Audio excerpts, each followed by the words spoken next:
Okay guys, so this is what happens when things go bad. Like really, really bad. So what am I talking about? What went bad?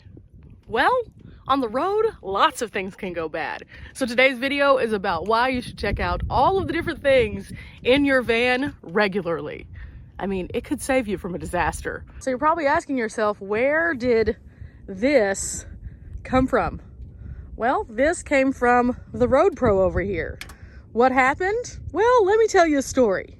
I was moving things around in my van, as I do, normally, regularly, on an average a few times a day. And I happened to be in the front seat. Now, this is where I keep my Road Pro and also my Rock Pals while I'm driving. It's a safe place that way.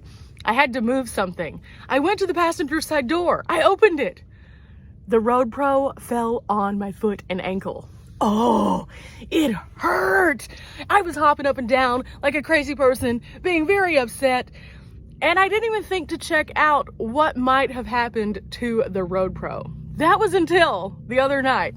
I was trying to cook something, got it out, set it up, and it wasn't working. And I couldn't figure out why. And then I looked at the fuse and noticed that the top part of the fuse looked like it was cracked. Yeah, cracked. So what could be wrong if it cracks, you ask? Well, outwardly, we just see the front. The front is all that we can see whenever this thing is inside. So whenever this appears cracked or damaged, we might not think about what's happening inside. And this is what was happening as soon as I plugged it in. Now, for those of you who aren't familiar with my Road Pro, this is the actual door where the fuse and the cord both sit, right here. And right here is where the fuse is. Now, I could see that this was cracked and it looked like it was poking inward just a little bit after the fall. But I had no idea what had happened until I finally was able to get this out. And because I couldn't figure out how to get it out, I had to seek help. Fortunately for me, my friend Dawn of Vanlife was actually at my campsite, and she has all of these tools. So I asked Dawn if she could help me get this fuse out. Sure enough, she was able to take some needle nose pliers and pull it out. But in the meantime, we could see what had happened fully beyond the surface. And that's when we saw that it had charred itself to death, basically. So could it have still worked? Maybe. Would it have been safe? No. Now, I love this thing. It is fabulous. I use it pretty frequently while I'm doing long distance drives, and I have wonderful, delicious, yummy, tasty food at the end of my trip. So I am not willing to negotiate on this thing being in the van.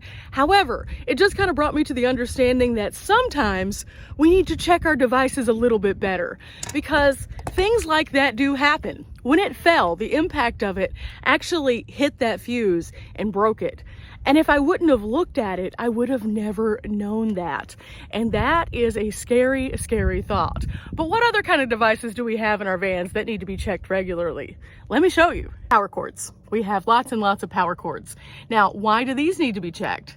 Not only do they provide services for like our phone and then all of the things here on the power station, but they also can have shorts. Now, you might have been watching my channel for a while, and if you did, you probably saw the one time I thought I had a Jackery meltdown was actually because of a faulty cord.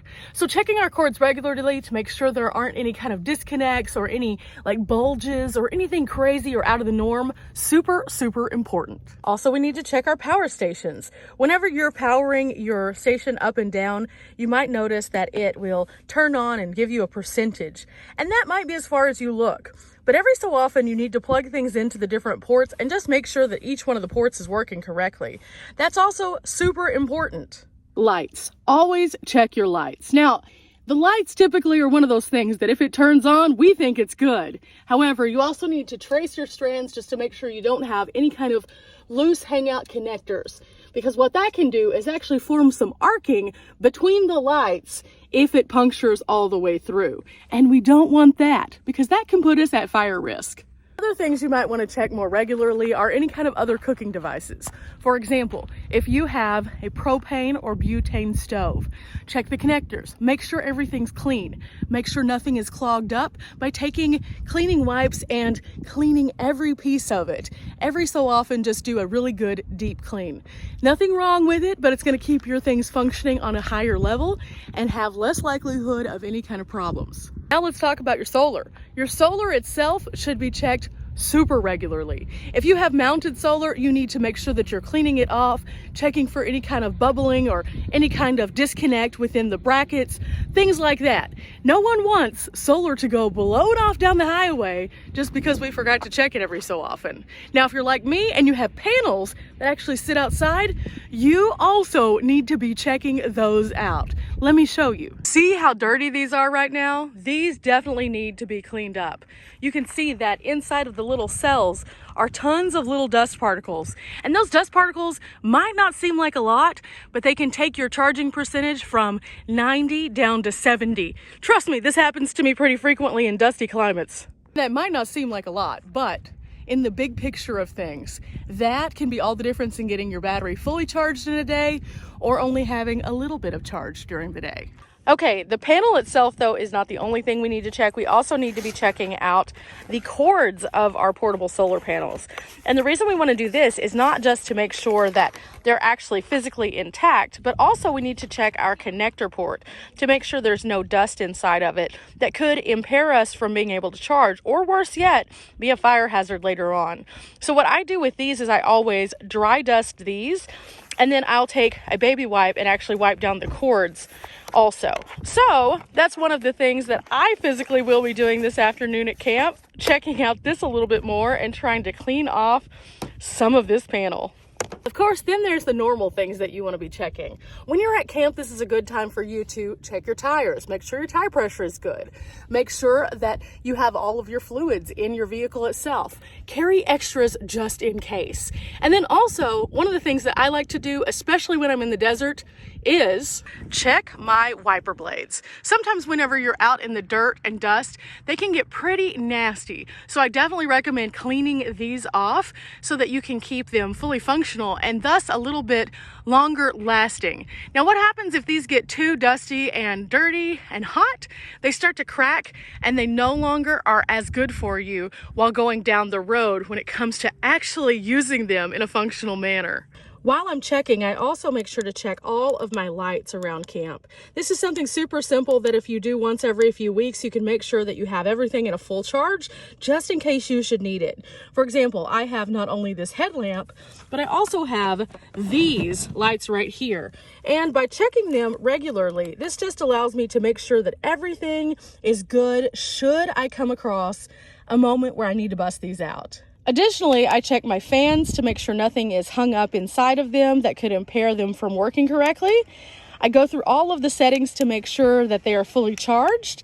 And if they do need to be charged, I plug them in and make sure that I get them to a place that I'm comfortable with, should I need them. Same thing goes for battery banks. I like to keep my battery banks fully charged. So since this one is not, I've already plugged it in so that I can do a little bit of charging to get it up to 100%. I personally carry about 3 of these with me at any given time. These things are great. I can use them to charge my cell phone whenever I'm out and about. I can use these to run my fairy lights inside of the van.